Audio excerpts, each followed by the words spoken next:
নমস্কার, গুরুকুল ইনফো চ্যানেলে জানাই আপনাদের স্বাগত।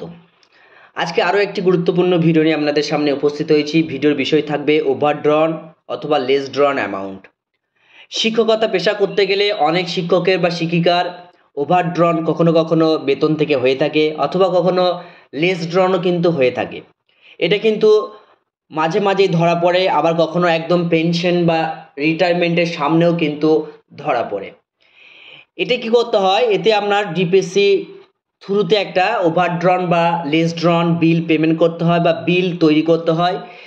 সেই রিগার্ডিং আপনাকে যদি লেস ড্রন হয়ে থাকে তাহলে কিন্তু আপনি টাকা পাবেন, যদি ওভারড্রন হয়ে থাকে তাহলে নির্দিষ্ট ফর্ম আপনাকে ফিল আপ করে টাকাটি জমা দিতে হবে। বিস্তারিত ভিডিওতে আপনাদের সামনে তুলে ধরার চেষ্টা করব। তার আগে চ্যানেলে যারা নতুন তারা চ্যানেলটি সাবস্ক্রাইব করে পাশে থাকুন এবং পাশে থাকা বেল বাটনটি অবশ্যই প্রেস করে দেন যাতে আমার দেওয়া ভিডিওগুলো সবার আগে আপনার কাছে পৌঁছায়। যারা ইতিপূর্বে এই চ্যানেলের সাথে জড়িত তাদেরও বিশেষ অনুরোধ ভিডিওগুলো বেশি পরিমাণে শেয়ার করার।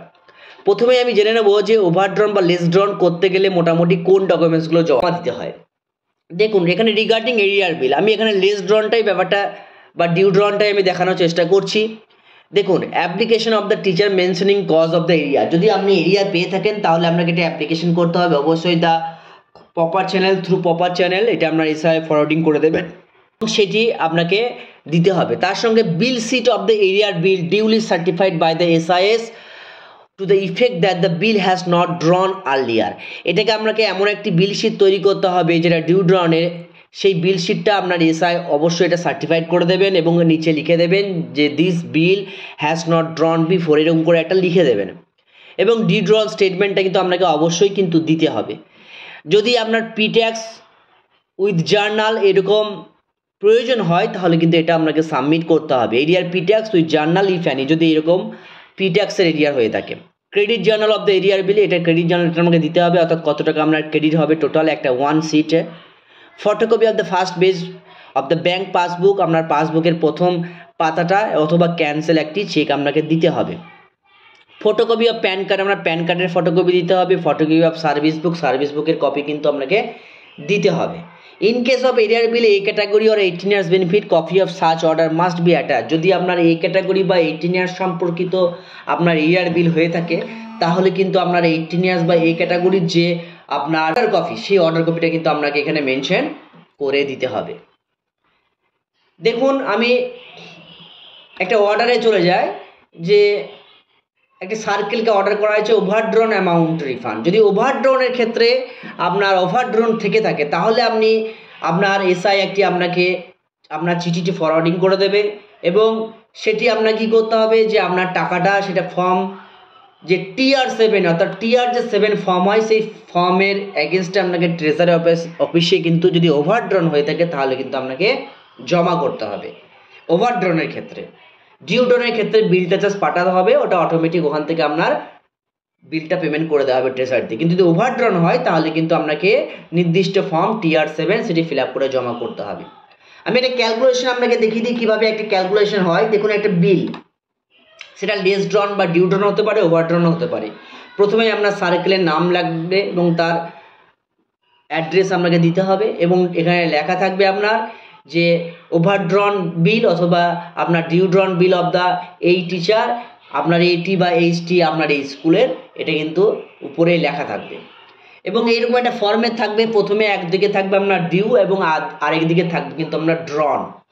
সেটা আপনার পিরিয়ডটা আপনাকে লিখে নিতে হবে যে কোন সালের কোন মাস থেকে আপনার শুরু হবে। অবশ্যই কিন্তু এটা ফিনান্সিয়াল ইয়ার মার্চ পর্যন্ত আপনাকে ক্যালকুলেট করতে হবে। প্রত্যেকটা পেজে কিন্তু আপনার ইয়ারলি মাস পর্যন্ত কিন্তু ক্যালকুলেট করতে হবে। যদি 2 মাস হয়, ধরুন প্রথম শুরু হচ্ছে হয়তো আপনার ফেব্রুয়ারি থেকে, তাহলে ফেব্রুয়ারি মার্চ এইটা কিন্তু একটা পেজে আপনাকে করতে হবে।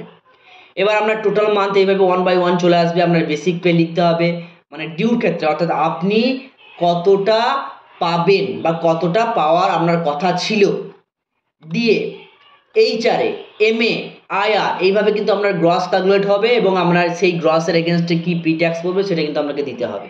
এবং ড্রন অর্থাৎ আপনি কতটা ক্রেডিট হয়েছে আপনার অ্যাকাউন্টে, আপনি কি পেতেন একদিকে আর আপনার কি পেয়েছেন, এটা কিন্তু আমরা ওইভাবে basic pay DA HRA MA IR gross এবং প্রিট্যাক্স এইভাবে কিন্তু দিতে হবে।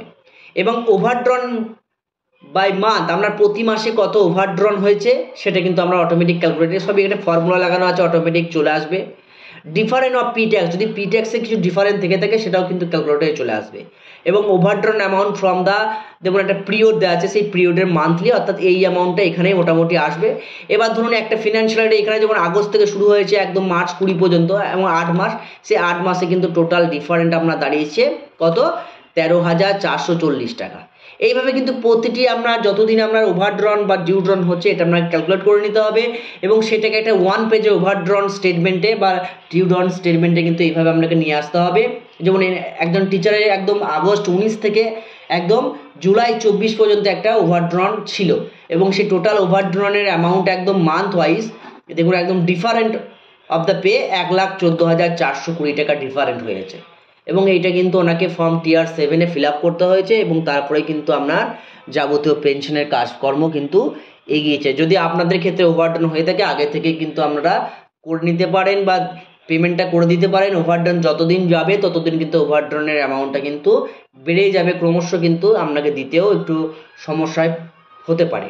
যাক, এইভাবে একটা ওভারড্রন বা ডিউড্রন হয়ে থাকে। ভিডিওতে এইটুকুই তথ্য আপনাদের সামনে শেয়ার করার চেষ্টা করলাম। ভিডিওটি ভালো লেগে থাকলে সকলকে শেয়ার করার অনুরোধ রইল। ভালো থাকুন, সুস্থ থাকুন, ধন্যবাদ।